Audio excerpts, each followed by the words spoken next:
Hello everyone. आज bank reconciliation statement में बहुत ही इम्पोर्टेंट कंसेप्ट स्टार्ट होने वाला है। इलिस्ट्रेशन 10 से जो क्वेश्चंस आएंगे, अब हमें कैश बुक का बैलेंस नहीं गिवन होगा, अब बैलेंस गिवन होगा पासबुक का। हो सकता है फेवरेबल हो सकता है अनफेवरेबल हो, वो इससे हमारे क्वेश्चन पर कोई असर नहीं पड़ेगा। असर इस बात से पड़ेगा कि बैलेंस अब पासबुक का गिवन है। अब तक जो क्वेश्चन किए 9 तक जो इलिस्ट्रेशन किए, उन क्वेश्चंस में कैश बुक का बैलेंस गिवन होता था, राइट। और हम कैश बुक में चेंजेस करते थे एज़ पर पासबुक। अगर वो अमाउंट पासबुक में ऐड की हुई है और कैश बुक में नहीं की हुई तो कैश बुक में ऐड कर देते थे, तभी कैश बुक के बैलेंस को हम उसमें चेंजेस कर करके उस बैलेंस को पासबुक के बराबर कर देते थे। आज जो हम करने वाले हैं पासबुक के बैलेंस से स्टार्ट कर रहे हैं, तो इसलिए चेंजेस भी पासबुक के बैलेंस में किए जाएंगे और पासबुक के बैलेंस में जो चेंजेस किए जाएंगे वो कैश बुक के अकॉर्डिंग किए जाएंगे। So let's start this question. From the following information supplied by Sanjay, prepare his bank reconciliation statement as on December 31, 2016। Bank overdraft as per passbook. Passbook का बैलेंस गिवन है और कैसा बैलेंस है? Overdraft. Overdraft means bank से पैसा ज़्यादा निकाल रखा है। इट इज़ लाइबिलिटी और यू कैन से it is negative balance. Negative और बैंक का नेगेटिव बैलेंस मतलब क्या होगा? डेबिट। बैंक वालों ने हमारा अकाउंट क्या कर रखा है? Debit. We will write debit balance as per passbook.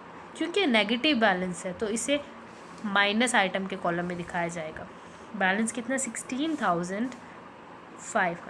So this is the first point. Second point, cheque issued but not presented for payment. Cheque issue कर दिया बट अभी तक पेमेंट के लिए वो चेक नहीं गया है। अब ये अगर यहीं कैश बुक का बैलेंस गिवन होता तो हम माइनस कर देते हैं ना, कि जब चेक बैंक से पैसा कटा ही नहीं तो कैश बुक में क्यों काटना। बट अब चेंजेस किस में कर रहे हैं? पासबुक के अमाउंट में चेंजेस कर रहे हैं। किसके अकॉर्डिंग कर रहे हैं? कैश बुक के अकॉर्डिंग कर रहे हैं। चेक इशू तो कर दिया बट पेमेंट के लिए प्रेजेंट नहीं हुआ। जैसे ही चेक इशू किया वैसे ही कैश बुक में अमाउंट माइनस कर दी होगी, राइट। क्या वो अमाउंट अब तक पासबुक में माइनस हुई है?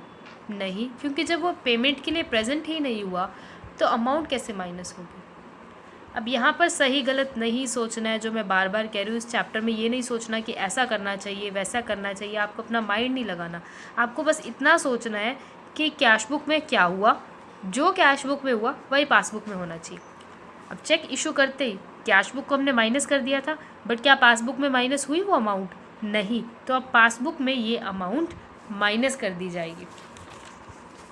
सो the second point will be cheque issued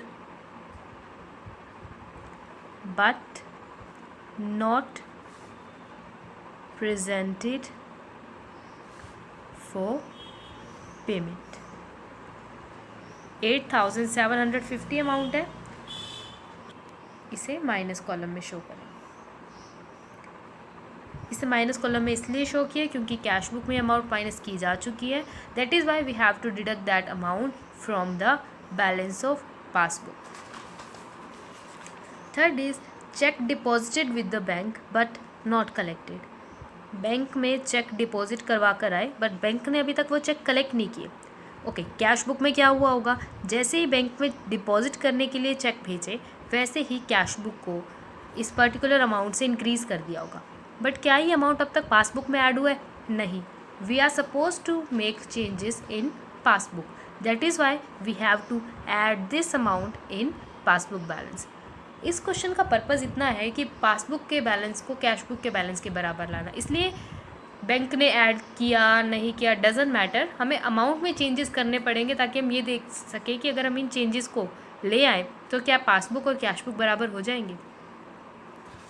third entry will be check deposited into bank but not collected। Amount है 10,500 तो ये प्लस कॉलम में जाएंगे। Next entry check recorded in the cash book but not sent to the bank for collection. Cash book में check record कर लिए but अभी तक वो बैंक में भेजे ही नहीं. जब कैश बुक में रिकॉर्ड कर लिए, सही गलत तो सोचना नहीं है कि बैंक में तो ऐड कैसे होंगे जब भेजे ही नहीं, ओमिशन हो गया, कोई फ़र्क नहीं पड़ता. कैश बुक में ऐड कर दिए ना तो पासबुक में भी ऐड कर दो. सेम ट्रांजेक्शन ही राइट कर देंगे जो लिखा हुआ है. Cheque recorded in cash book but not sent to bank. Amount is 2000 rupees. Cash book में ऐड थे ना तो पासबुक में भी ऐड करने पड़ेंगे. Next is payment receive from customer directly by the bank. Bank से डायरेक्टली कस्टमर से डायरेक्टली पेमेंट रिसीव हो गई बैंक को. अब ये बात कैश बुक वाले को तो नहीं पता था ना, हमें तो नहीं, मतलब संजय को तो नहीं पता था ना कि ये कस्टमर ने बैंक में डायरेक्टली मनी को डिपॉजिट करवा दी. पासबुक में ये अमाउंट ऐड है. क्या ये अमाउंट कैश बुक में ऐड है अब तक? नहीं ना, अब तक कैश बुक में ये अमाउंट ऐड नहीं है, जबकि पासबुक में ऐड हो गई. अब हमें पासबुक से ये अमाउंट को डिडक्ट करना होगा. समझ रहे हो कि अगर यही कैश बुक का बैलेंस गिवन होता और हमें उसमें कैश बुक में चेंजेस करने होते तब तो ये अमाउंट ऐड होती. बट अब पासबुक का बैलेंस गिवन है and we have to make changes into passbook. That is why इस अमाउंट को अब डिडक्ट करना पड़ेगा, क्योंकि इस अमाउंट से पासबुक ज़्यादा बड़ी हुई है और ये अमाउंट कैश बुक में है ही नहीं. Cheque directly deposited by bank और बाय कस्टमर. 3500 रुपीज़ का माइनस हो जाएगा. Next is bank charges debited in passbook. Passbook में बैंक चार्जेस डेबिट किए हुए हैं. क्या ये बैंक चार्जेस को कैश बुक में रिकॉर्ड किया होगा? नहीं किया होगा ना. सो दैट इज़ वाई ये अमाउंट को ऐड बैक कर देंगे. पासबुक में ये माइनस किया हुआ है ना, तो पासबुक के इफेक्ट को ख़त्म करना है. जब पासबुक में ये माइनस किया हुआ है और पासबुक में चेंजेस करने हैं अकॉर्डिंग टू कैश बुक, तो पासबुक में इस अमाउंट को ऐड करना पड़ेगा ना, तभी तो वो बराबर होगा हिसाब. Bank charges debited bye the bank. 200 rupees add हो जाएंगे. Next is premium of life policy of Sanjay paid by the bank on standing advice. Bank ने स्टैंडिंग एडवाइस पे कर दिया बट कैश बुक में अमाउंट रिकॉर्ड नहीं है, तो एक्सपेंस जो बैंक से हो चुका है, अमाउंट डिडक्ट हो चुके हैं, उसको इफेक्ट को ख़त्म करने के लिए प्लस कॉलम में दिखाना पड़ेगा. एंड एंट्री क्या है? Premium paid by bank on standing order.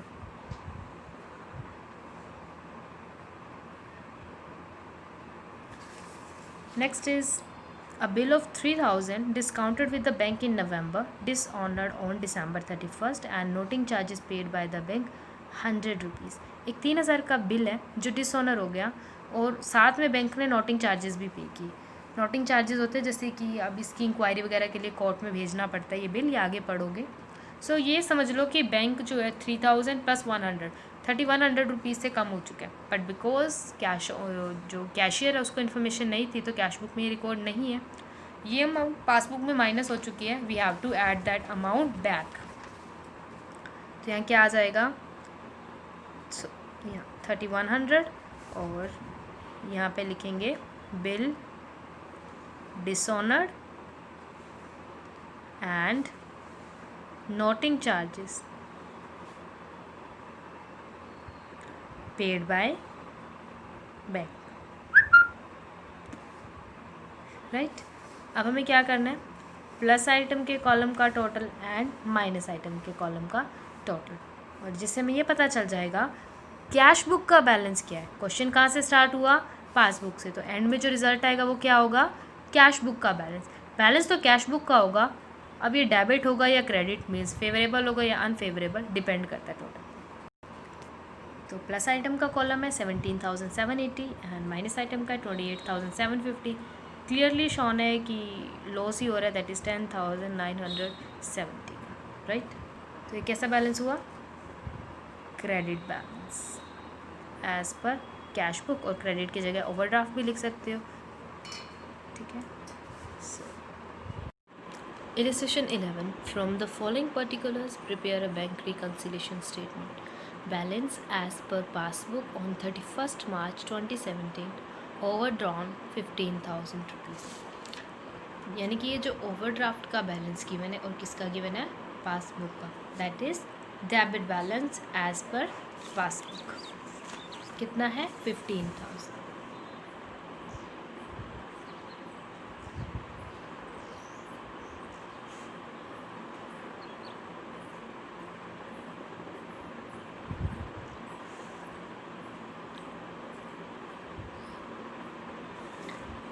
Check drawn on 31st March 2017, रुपये 2,000, 6,000, 2,400 एंड 3,600। 31 मार्च तक इतने चेक ड्रॉ करना मतलब इशू करना, मतलब दूसरी पार्टी को हैंड ओवर करना। But out of these the last 2 cheques were not presented for payment up to 5 April 2017। जो ये लास्ट के 2 चेक्स हैं जो इशू तो कर दिए गए हैं, बट अभी तक ये बैंक में प्रेजेंट नहीं हुए पेमेंट के लिए, यानी कि इनसे कोई भी बैंक से ये पैसा नहीं निकला है। बट अब हम चेंजेस किस में कर रहे हैं, पासबुक में, और किसके अकॉर्डिंग करना है, कैश बुक में। जैसे ही चेक ड्रॉ किए, जैसे ही चेक इशू किए, वैसे ही ये सभी चेक कैश बुक में क्रेडिट साइड नोट कर दिए गए होंगे। इट मीन्स कैश बुक को टोटल अमाउंट से कम कर दिया होगा। बट बैंक ने सिर्फ अभी इन 2 चेक से ही अमाउंट को कम किया है। चेंजेस करने हैं पासबुक में, तो ये अमाउंट जो अभी कम नहीं किए बैंक में अब कम कर दिए जाएंगे। 2,400 प्लस 3,600 कितने हो गए, 6,000। तो इसे नोट करेंगे।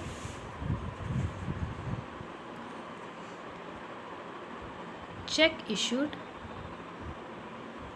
But not presented for payment. 2,400 plus 3,600 total कितना हो गया, 6,000।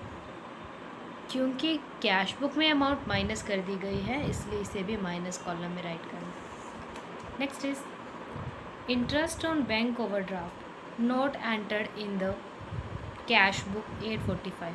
बैंक ओवरड्राफ्ट पर बैंक ने इंटरेस्ट चार्ज कर लिया। इट मीन्स पासबुक 845 रुपीज़ से कम हो चुकी है। क्योंकि कैश बुक में इन्फॉर्मेशन नहीं अवेलेबल थी, इसलिए ये कैश बुक में तो नोट किया नहीं होगा। अब चेंजेस कर रहे हैं पासबुक में। जब कैश बुक में ये अमाउंट माइनस नहीं किया, तो पासबुक में भी ये अमाउंट माइनस नहीं करना। तो क्या हो गया, बेनिफिट। तो इसे कहाँ दिखाएंगे, प्लस कॉलम में। और क्या लिखेंगे यहाँ, interest charged by bank on overdraft.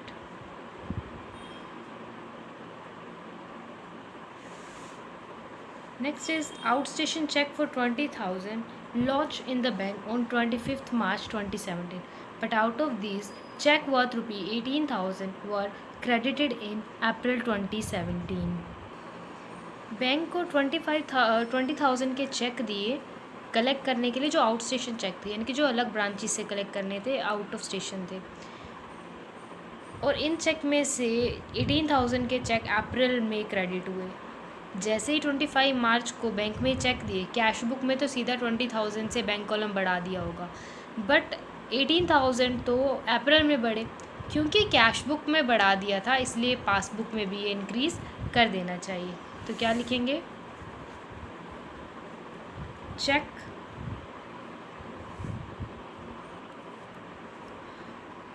sent to bank but not credited till March। 18,000 के ऐसे चेक हैं जो अभी तक क्रेडिट नहीं किए थे, क्योंकि कैश बुक में क्रेडिट कर दिए थे, इसलिए यहाँ भी क्रेडिट कर दिया गया था। रुपी 200 being chamber of commerce subscription paid by the bank under a standing order on 31st March 2017 was not entered in the cash book। 200 के सब्सक्रिप्शन फ़ी जो बैंक ने पे कर दी, बट कैश बुक में रिकॉर्ड नहीं की। क्योंकि कैश बुक में रिकॉर्ड नहीं की, इसलिए इसे पासबुक में भी रिकॉर्ड नहीं करना। बट पासबुक में तो ऑलरेडी रिकॉर्ड हो चुकी है 200। अब इसका इफेक्ट निगलेक्ट करना है तो इसे ऐड बैक करना पड़ेगा।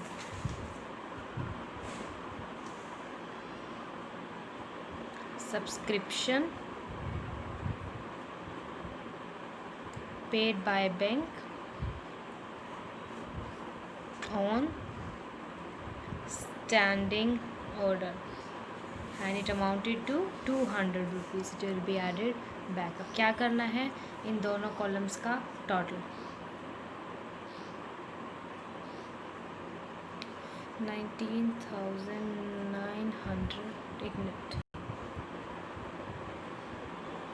19,045 एंड 21,000।